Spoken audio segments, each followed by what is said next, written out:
আশা model academy শিশু শিক্ষার একটি আদর্শ পাঠশালা।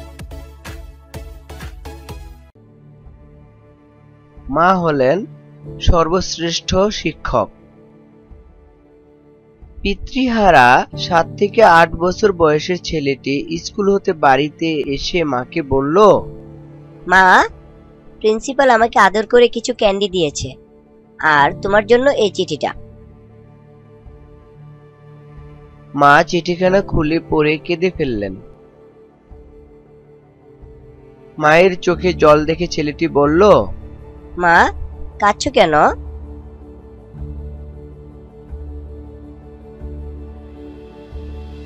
চোখ মুছতে মুছতে মা বললেন, বাবা, এটা আনন্দের কান্না। বলেই ছেলেটিকে চুমু দিয়ে বললেন, আমার জিনিয়াস বাবা, তোকে চিঠিটা পড়ে শোনাই।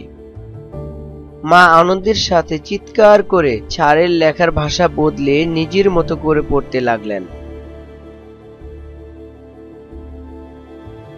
ম্যাম, আপনার ছেলেটি সাংঘাতিক জিনিয়াস। আমাদের ছোট্ট শহরে ওকে শিক্ষা দেওয়ার মতো শিক্ষক আমাদের নেই। তাই যদি পারেন আপনার ছেলেকে বড় শহরে কোনো স্কুলে ভর্তি করে দিলে ভালো হয়। এই ছেলেটি একদিন বিশ্বে প্রচুর সুনাম অর্জন করবে। পত্রখানা পড়ে মা ছেলেটিকে চুমু দিয়ে বললেন, এই জিনিয়াস ছেলেটিকে আমি নিজেই পড়াবো।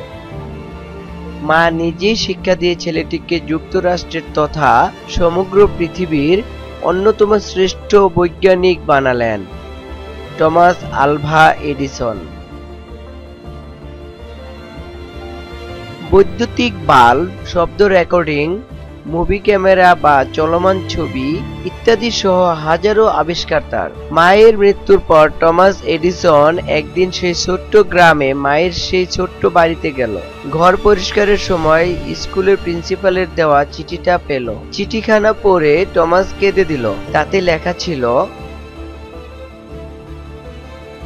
ম্যাডাম, আপনার ছেলে টমাস এডিসন একজন মেন্টালি রিটার্ডেড। সে এতটাই নির্বোধ যে তাকে শিক্ষা দেওয়ার মতো ক্ষমতা আমাদের নেই।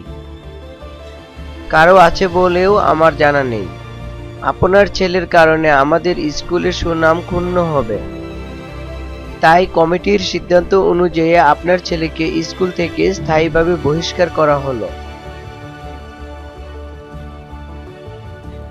শিক্ষণীয়: সন্তানের সাথে সর্বদাই পজিটিভ আচরণ করবেন। বাসস্থান হলো সর্বশ্রেষ্ঠ শিক্ষা প্রতিষ্ঠান এবং মা হলেন সর্বশ্রেষ্ঠ শিক্ষক।